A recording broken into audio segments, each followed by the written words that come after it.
Welcome back to the channel, guys. If you're like me and want to know what endgame looks like for a game that you're going to try, whether or not to see if it's for you, or if you're just new to Last Epoch, then this video is for you.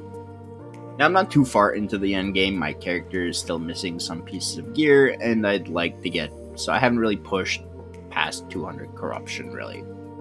You'll also notice, as of a couple of days ago, you can now see people in the end of the time zone, which is pretty cool. The first thing we're going to start off with is the monoliths. So this is one of the endgame activities, and this is probably the majority of what you'll be doing in the endgame for Last Epoch. So once you get to the end of time, you now have access to the endgame. Whether you want to finish the story or not, it's up to you. But you'll see here, the first monolith does start off at level 58. And this is technically just kind of like a prelude to the end game, because once you've gotten past the beginning monoliths, you end up getting empowered monoliths, and that's when the end game really truly starts. So you'll see here that once you get the end of time, you can go to Fall of the Outcast, which is level 58. Now, the way this works is inside each of these monolith zones, you will be progressing to get stability for that timeline. And once you do, you get access to some quests, and the last one gives you the boss of Monolith, at which point in time you will kill the boss and you will move on to another monolith, or if you feel like you're not strong enough, you can keep farming in that specific monolith. From the start, you'll get two paths. There's the left path and the right path. If you choose the left path, you'll be getting these things called blessings that essentially give you more chance of getting specific loot, which also helps with your target farming.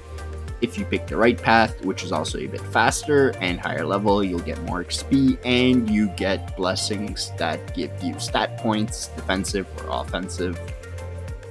So ideally, you want to move from Fall of the Outcast to Black Sun, Enemy of the Storm, Reign of Dragons, and then you will get these last three over here that are level 90. And once you beat Spirits of Fire, Last Ruin, and Age of Winter, you get access to come to this stone right here, and that's when you unlock empowered monoliths. Now, as I said, monoliths do give you the best way to target farm for gear that you're looking for your build. So, once you've unlocked empowered monoliths, you will come back to the Fall of the Outcasts, and for Fall of the Outcasts, it'll show you, if you pick the legendary ones, that the exclusive rewards for this are going to be bows. Ignore the text for now, it does seem to be bugged, and each of them is going to say the same thing, but the rewards are actually what the icon is. So for Fall of the Outcasts, it's going to be unique or set bows. Once you get to Stolen Lance, you will get wands and or staves. Black Sun will then give you either unique helmets and or shields. Blood, Frost, and Death will end up giving you unique armor pieces. Ending of the Storm will give you unique gloves and or set gloves. Fall of the Empire will give you unique belts and or set belts. Reign of Dragons will end up giving you either unique or set swords and or axes. Spirits of Fire will end up giving you unique or set boots. Last Ruin will give you unique or set relics. And the last one, being Age of Winter, will give you either unique or set rings and or amulets. Now, what happens once you get here is essentially you'll have this little web to start, and as you progress and finish these, more and more nodes will unlock till eventually you find ones that'll give you the targeted loot gear that you are looking for.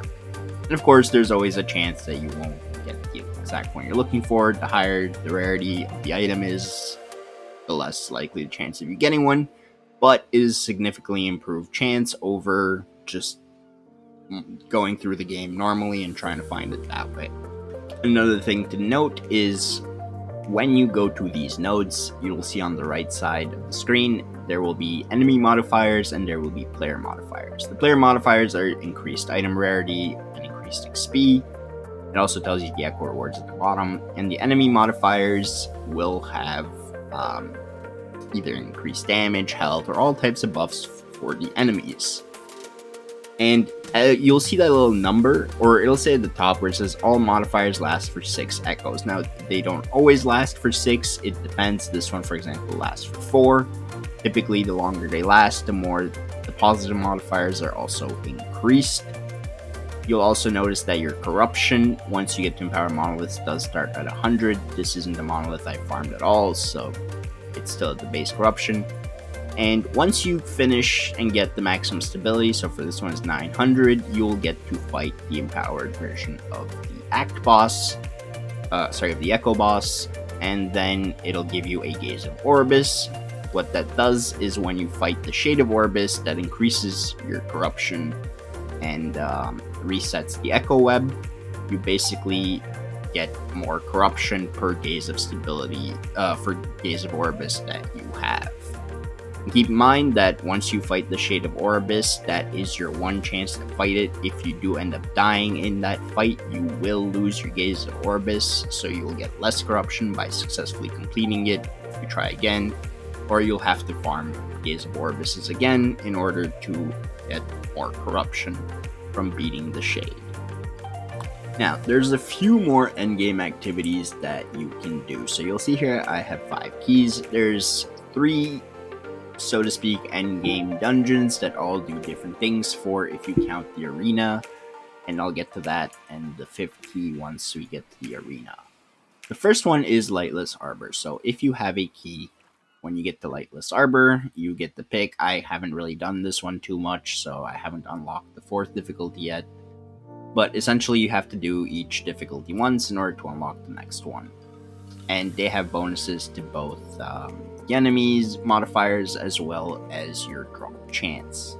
Lightless Arbor is the gold sink dungeon of the game. Essentially, you go through it. You go through 2 floors, each floor adds more modifiers, you get to the final boss, you beat the final boss, and then you have a treasure room, so to speak.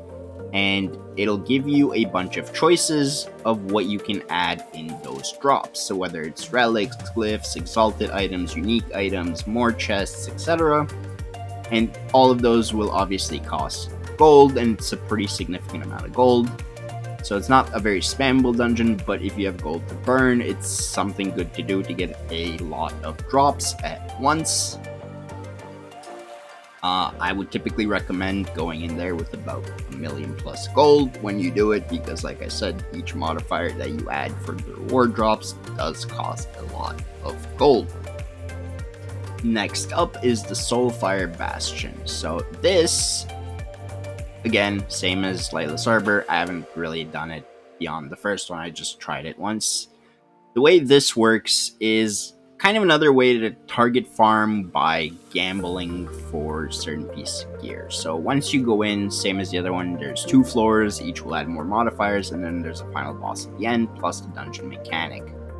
Now in this dungeon, you end up collecting these things called Soul Embers, and at the end of the dungeon, after you beat the boss, you get to talk to an NPC where you can gamble the Soul Embers that you collected in the dungeon for specific pieces of gear.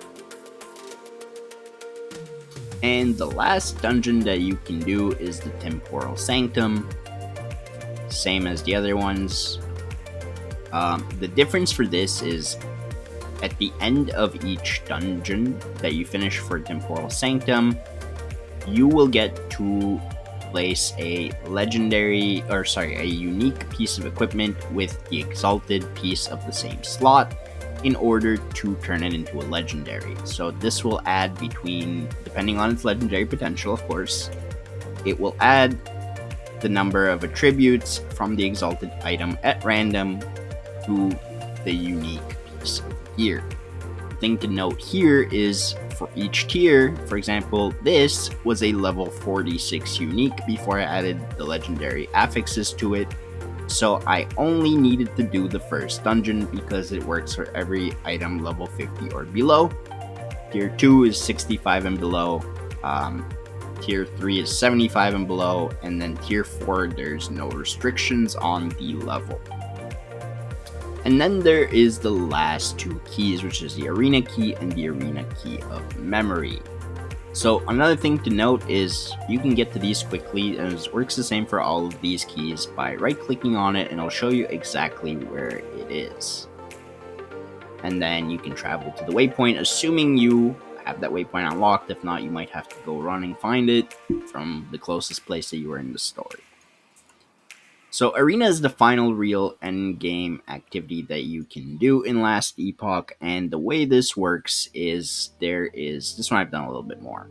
So you'll have to do 1 through 4 just the Arena Champions. You fight through 40 waves of monsters, and you get added modifiers both for loot and for the boss and the minions inside it through progressing through the waves. I believe it's at 10, 20, and 30 that those modifiers do pop up.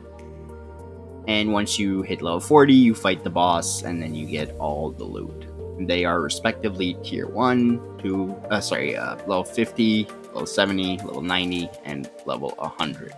Obviously, the higher difficulty you do it on, the better your drops will be.